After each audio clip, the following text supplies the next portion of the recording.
আজ পুরীতে আমাদের শেষ দিন। চলো আজকের লাঞ্চ মেনুটা তোমাদের সাথে ঝটপট শেয়ার করি। আর আজকে আমরা চলে এসেছি ভজহরি মান্না। ওই যে আমাদের হাতে একটা মোবাইল ফোন রয়েছে, আর সেখান থেকে গুগলে সার্চ করে দেখলাম যে কাছাকাছির মধ্যেই রয়েছে এই হোটেলটা। তো এখানে আজকের লাস্ট দিনে আমাদের খাওয়া দাওয়া কী ছিল চলো তোমাদের সাথে শেয়ার করি। প্রথমেই ছিল মাটন চপ। মটন চপটা জাস্ট অসাধারণ ছিল। আর তারপরে ছিল ভাতের সাথে মাছের মাথা দিয়ে মুগের ডাল। আর তার সাথে আলু ভাজা না হলে একদমই জমে না, তাই ছিল আলু ভাজা, স্যালাড। তো এই দিয়ে তো প্রথমেই আগে খাওয়া দাওয়া সারবো, তো তোমাদের সাথে আগে মেনুগুলো শেয়ার করি। এখানে ছিল কচু দিয়ে চিংড়ি মাছ, ছিল মিক্সড ভেজ। আর আজকে আমরা মাছ খাবো, তো এখানে নিয়ে নিয়েছিলাম চিংড়ির মালাইকারি। চিংড়ির মালাইকারি অবশ্য তিনজনই নিয়েছিল, আমার হাজব্যান্ড, ভাই আর দাদা ভাই।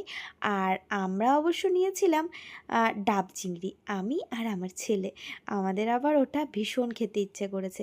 অনেক দিন থেকেই ইচ্ছে ছিল ডাব চিংড়ি একবার টেস্ট করে দেখতে হবে, কখনো সেটার সুযোগ আর কি হয়ে ওঠেনি।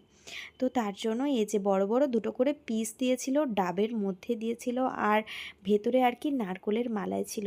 প্রত্যেকটা হোটেলে খাওয়া দাওয়া করলাম, স্বাদ তো একদমই অন্য রকমের। তবে কাউকেই রেটিংয়ে কিন্তু কম দেওয়া যায় না। কেউ বলে না যে আমি এক পা পিছাবো, মানে সবগুলোই একদম দুর্দান্ত। তো তোমাদের সাথেও শেয়ার করলাম, যারা পুরী ঘুরতে যাবে তারা অবশ্যই একবার ট্রাই করতেই পারো। প্রথমে ডাল আলু ভাজা, তারপর মিক্সড ভেজ দিয়ে ভাত খেয়ে নিয়েছি, কচু দিয়ে চিংড়ি মাছের যে বাটাটা সেটা দিয়েও ভাত খেয়ে নিয়েছি। আর তারপর এই যে শেষে আমি চিংড়িটা খাবো আর কি, যেটা হচ্ছে ডাব চিংড়ি। তো এই প্রথমবার এটা আমি ট্রাই করছি, তবে এটা বাড়িতে অনায়াসে বানানো যেতে পারে। রেসিপি যখনই করব তোমাদের সাথে শেয়ার করব।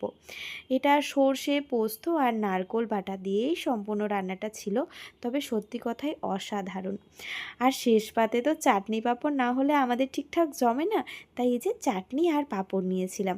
আর এই যে মুখশুদ্ধি। চলো এরপর ফিরি, আজকের মতো টাটা।